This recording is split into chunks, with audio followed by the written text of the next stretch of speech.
σελίδα 1023, κεφάλαιο Σίγμα και δάφιο 11. Το στόμα ημών ημίχθη προς εσάς Κορίνθιοι, η καρδία ημών εκλατύνθη. Δεν έχετε στεναχωρία εν ημίν, αλλά έχετε στεναχωρία εν της πλάχνης ημών. Την αυτή λοιπόν αντιμιστία αποδίδοντες, ως προς τέκνον άλλο, πλατύνθητε κι εσείς. Μη όμως ηγείτε με τους απίστους, διότι την αμετοχή έχει η δικαιοσύνη με την ανομία, την αδε κοινωνία το φως προς το σκότος, την αδε συμφωνία ο Χριστός με το Βελία, ή την αμερίδα ο πιστός με τον άπιστον, την αδε συμβίβαση ο ναός του Θεού με τα είδωλα, διότι εσείς είστε ναός Θεού ζώντος, καθώς είπε ο Θεός ότι θέλω κατοικεί εν αυτής και περιπατεί και θέλω είστε Θεός αυτόν και αυτοί θέλουν συνείστε λαός μου. Δια τούτο, εξέλθετε εκ μέσου αυτών και αποχωρήσετε, λέγει Κύριος, και μη εγγύσετε ακάθαρτον, και εγώ θέλω σας δεχθεί, και θέλω είστε πατήρ σας, και θέλετε είστε ιοί μου, και θυγατέρες, λέγει Κύριος Παντοκράτορα. Έχοντες λοιπόν αγαπητοί ταύτα στας επαγγελίας, ας καθαρίσουμε αυτούς από παντός μολυσμού, σαρκός και πνεύματος, εκπληρούντες αγιοσύνη εν φόβο Θεού. Αμήν. Ο Απόστολος Παύλος, αγαπητοί αδελφοί, ο οποίος έχει παραλάβει από τον ίδιο τον Κύριο το Ευαγγέλιο, απευθύνεται για δεύτερη φορά προς την Εκκλησία των Κορίνθιων. Και αυτή τη στιγμή, αδελφοί, βλέπει ότι υπάρχει κίνδυνος κάποιοι αδελφοί να απομακρυνθούν εκ της πίστεως εξαιτίας της ομοζυγίας με τους απίστους. Η ομοζυγία, αγαπητοί αδελφοί, δεν είναι το να είμαι μέσα στον κόσμο και να εργάζομαι στη δουλειά μου με ανθρώπους που δεν είναι μέσα στην πίστη του Χριστού. Ομοζυγία δεν είναι να είμαι μαθητής στο σχολείο και να εκπαιδεύομαι μέσα στο σχολείο μαζί με τους συμμαθητές μου που είναι έξω από την πίστη του Κυρίου. Ομοζυγία είναι να μπαίνω με ανθρώπους απίστους κάτω από τον ίδιο ζυγό με οποιονδήποτε τρόπο. Ομοζυγία είναι να δημιουργώ έναν κοινό στόχο με κάποιον άνθρωπο ο οποίος δεν ανήκει στην πίστη του Θεού. Ομοζυγία είναι να συνεργάζομαι με οποιοδήποτε τρόπο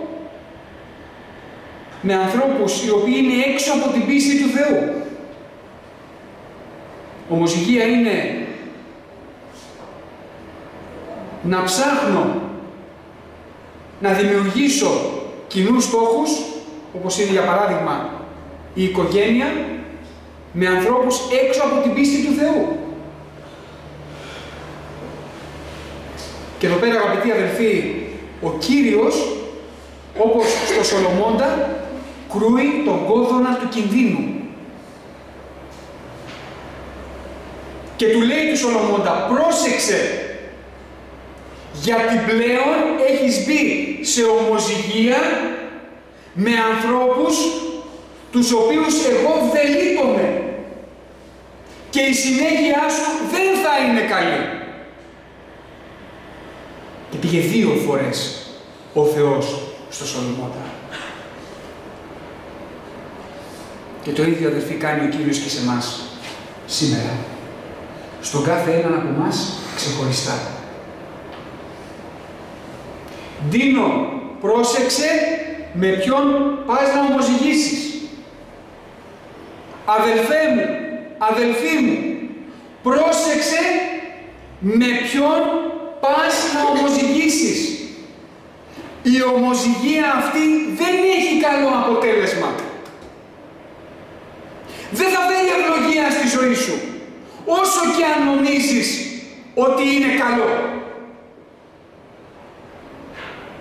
Άλλο το νομίζω κάτι ότι είναι καλό, και άλλο ότι ο Θεός έρχεται και με ενημερώνει για κάτι το οποίο είναι καλό.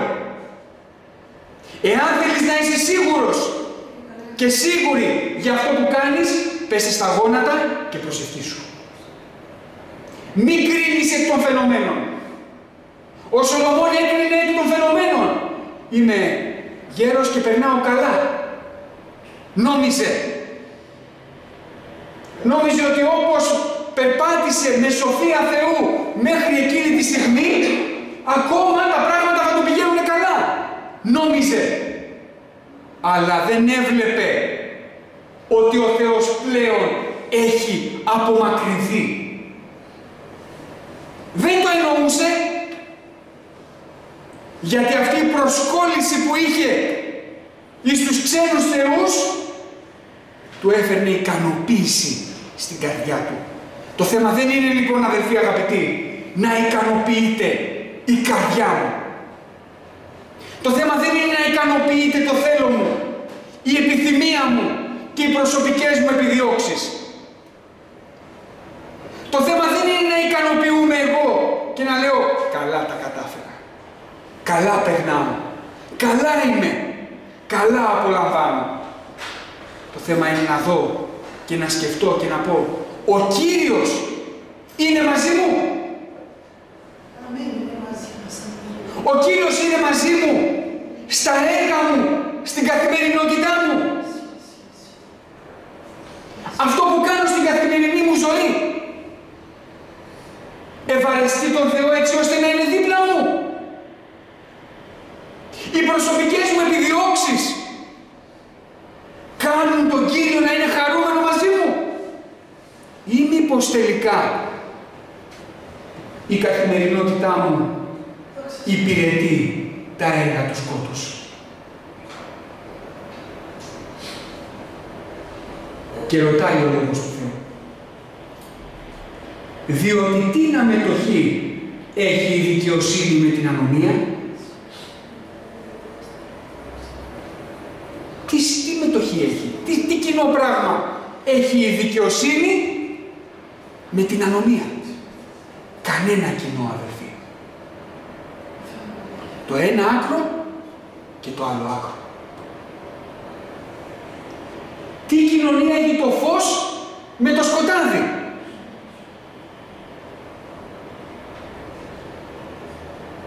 Δημιουργώ μια συνεργασία. Παράδειγμα, με κάποιον άνθρωπο ο οποίος ξέρω ότι είναι εντελώς μέσα στην αμαρτία. Κι όμως μου προτείνει, έλα, θα κάνουμε μια καλή δουλειά και θα πάμε καλά και θα κάνουμε το ένα και θα κάνουμε το άλλο και όλα θα έχουν πολύ καλό αποτέλεσμα. Και θα βγάλουμε και λεφτά και θα κάνουμε και εκείνο και θα κάνουμε και τ' άλλο. Και η καρδιά μου φεύγει από την προσκόλληση που έχει προς τον Θεό και προσκολάται στις υποσχέσεις του ανθρώπου του απίστου. Ενώ ξέρω ότι αυτός θα κερδίσει όλα με αδικία, με ανομία. Να κρύψουμε και αυτό και να κρύψουμε και το άλλο και να κάνουμε και εκείνο έτσι και να κάνουμε και το άλλο αλλιώς. Ανομία, ανομία, ανομία, και ο άνθρωπος του Θεού φεύγει από τη δικαιοσύνη και ακολουθεί την ανομία.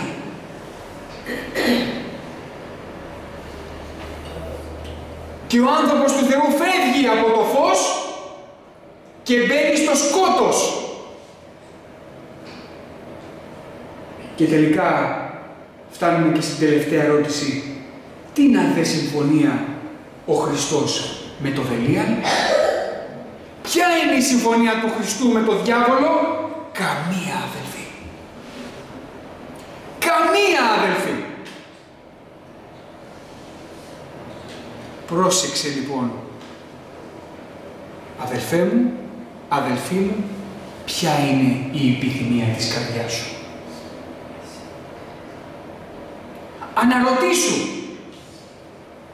μέσα στην καθημερινότητά σου, μέσα στην κοινωνία που έχουμε πολλές φορές καθημερινά με τον κόσμο. Τα έργα μου, μήπως ξαφνικά χωρίς να το καταλάβω, έχουν αρχίσει και ταυτίζονται με τα έργα του κόσμου? Μήπως ξαφνικά τα αστιάκια και τα ανεκδοτάκια της ασέβειας έχουν πάρει θέση και μέσα στη δική μου καρδιά και κάθομαι και χαίρομαι και γελάω με το κήρυγμα της αμαρτίας του κόσμου? Μήπως? Και μήπως η καρδιά μου έχει σταματήσει να χαίρεται και να ευχαριστείτε με το κήρυγμα του Λόγου του Θεού? Εάν αυτό συμβαίνει, τώρα να μετανοήσω.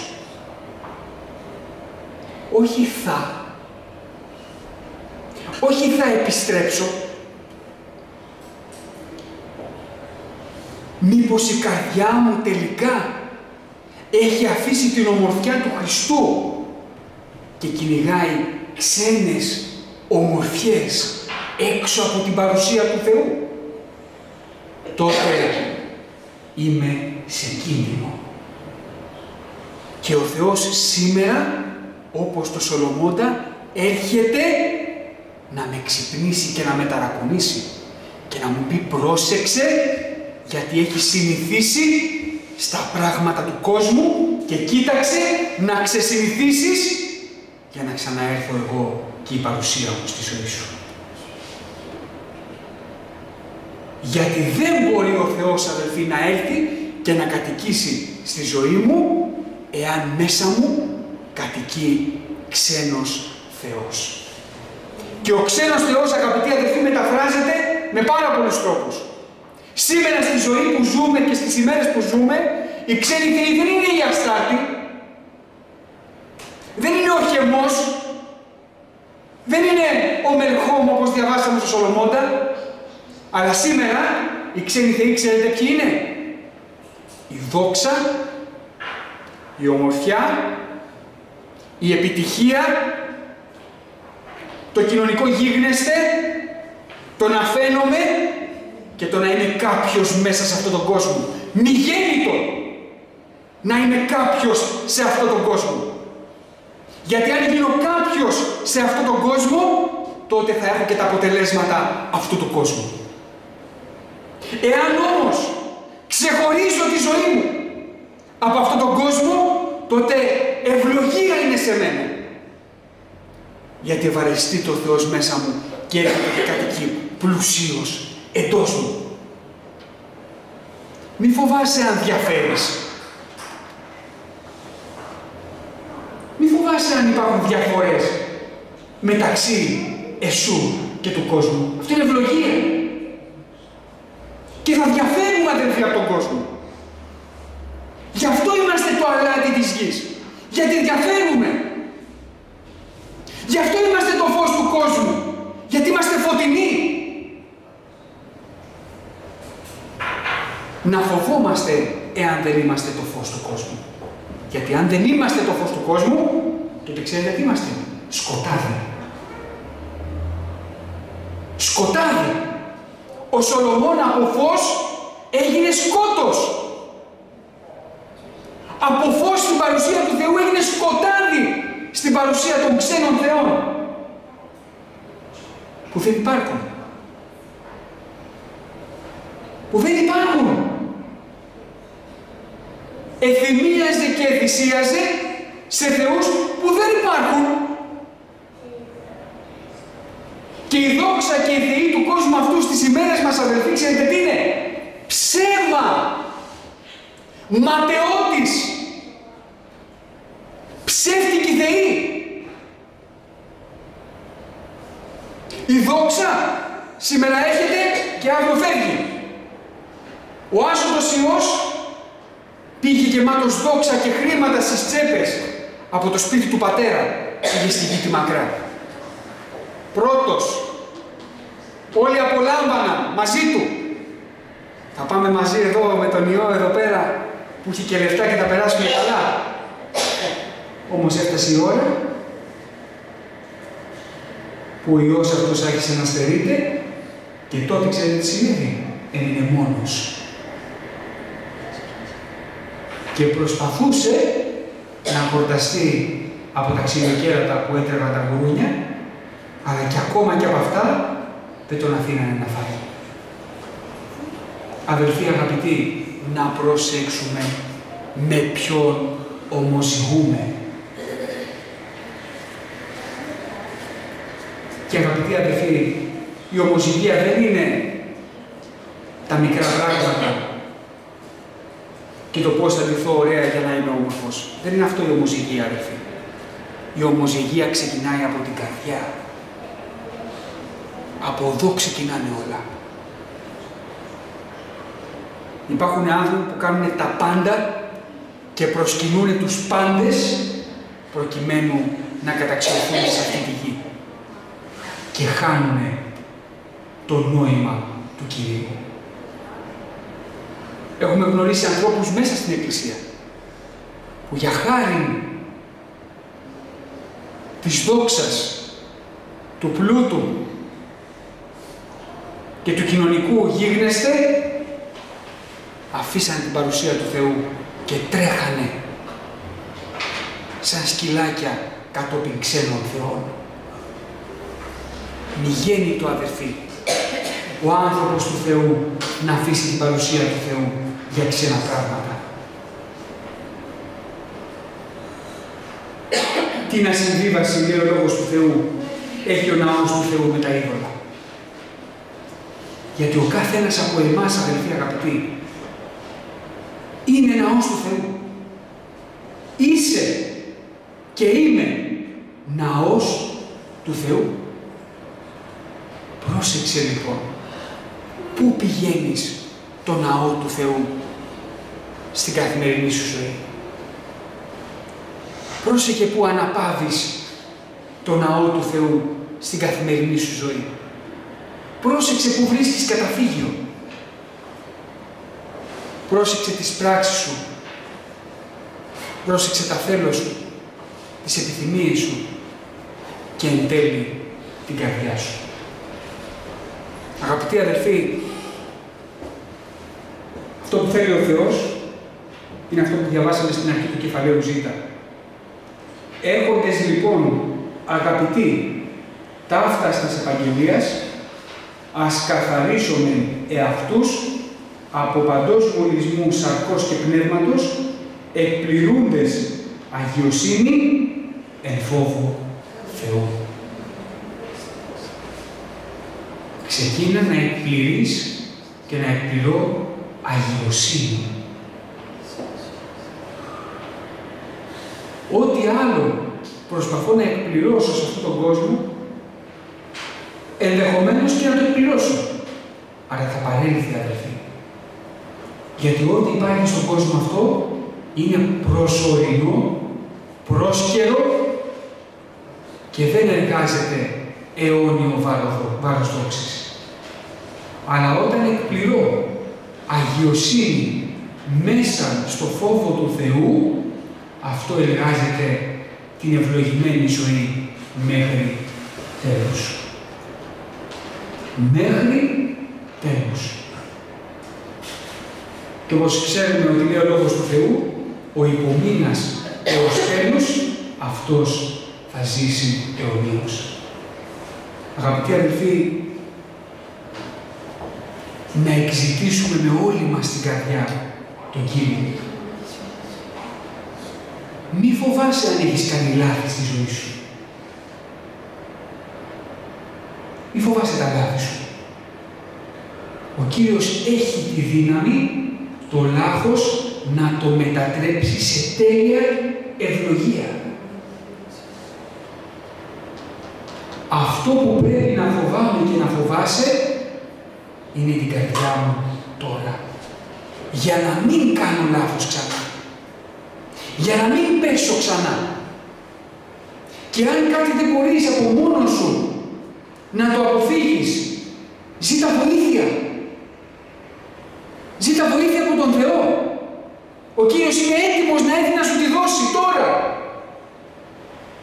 Και αυτό που δεν μπορείς να κάνεις εσύ, ο Κύριος μπορεί να το εκτελέσει για σένα. Ο Απόστολος Παύλος λέει με τα πάσης παρησίας. Τα πάντα δύναμη δια του ενδυναμούντος με Χριστού. Που σημαίνει ότι όχι εγώ. Μπορώ να κάνω τα πάντα, αλλά όχι εγώ. Ο Κύριος που με ενδυναμώνει μπορεί να κάνει τα πάντα για εμένα. Γι' αυτό, αγαπητοί αδελφοί, ας εξηγήσουμε τον Κύριο με όλη μας την καρδιά. Ας μετανοήσουμε, ας επιστρέψουμε για να απολαύσουμε την παρουσία του Θεού μέχρι το τέλος της ζωής μας και για να απολαύσουμε και την αιώνια ζωή την οποία ο Κύριος μας υποσχέθηκε ότι θα μας την δώσει εάν εμείς μείνουμε μέχρι τέλους. Λέει πολύ ωραία ο Απόστολος Παύλος στην επιστολή του Τιμόθεου,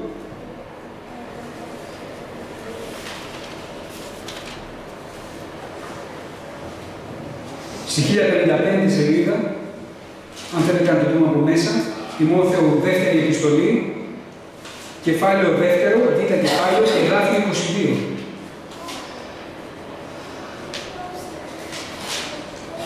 Τας δε νεωτερικάς, λέει το αρχαίο κείμενο, επιθυμίας, φεύγει και ζήτη τη δικαιοσύνη, την πίστη, την αγάπη, την ειρήνη, μετά των επικαλωμένων του τον Κύριο, εκ καθαράς καρδίας. Επιθυμίες οι οποίες για σένα φαίνονται νεωτερικές, αποφύγε τις. Αυτά που γεννιόνται στον κόσμο και δημιουργούν σε σένα νέες επιθυμίες, αποφύγε τα και ζήτα τη δικαιοσύνη, την πίστη, την αγάπη, την ειρήνη. Πώς? Μετά των επικαλωμένων τον Κύριο εκ καθαράς καρδίας. Ζήτα δηλαδή όλα αυτά τα χαρακτηριστικά μαζί με τους αδελφούς σου εν Χριστώ. Όχι μόνο δηλαδή να μην ομοζυγίσεις μετά του κόσμου, αλλά πήγαινε να ομοζυγίσεις μετά των αδελφών σου και ζήτα συγκεκριμένα πράγματα για να δεις εκείνη την ημέρα το πρόσωπό μου, λέγει Κύριος. Αμήν. Δόξα στον Κύριο, αδελφοί. Ευχαριστούμε τον Θεό μας για όλα. Τον ευχαριστούμε γιατί μας ενημερώνει, μας προτρέπει, μας ενισχύει. Όταν ακούμε, αδελφοί, τα λόγια του Κυρίου, δεν είναι για να μας ελέγξει ο Κύριος και να πούμε «Α, Κύριε, τα λες αυστηρά, αυστηρός είναι ο λόγος, τι είναι αυτά που μας λες, άλλα εγώ θέλω τώρα». Μην πούμε έτσι, αδελφοί, αλλά να πούμε «Κύριε, βοήθησέ μας να εκτελέσουμε το θέλημά σου. Βοήθησέ μας, γιατί δεν μπορούμε. Δεν μπορούμε από μόνοι μας. Αλλά δια της χάριτος του Κυρίου και δια της δυνάμεως του Θεού και εις το όνομα του Κυρίου μας του Ιησού Χριστού, αδελφοί, μπορούμε να κάνουμε τα πάντα. Δόξα στον Κύριο. Να ψάλουμε τον ύμνο 233.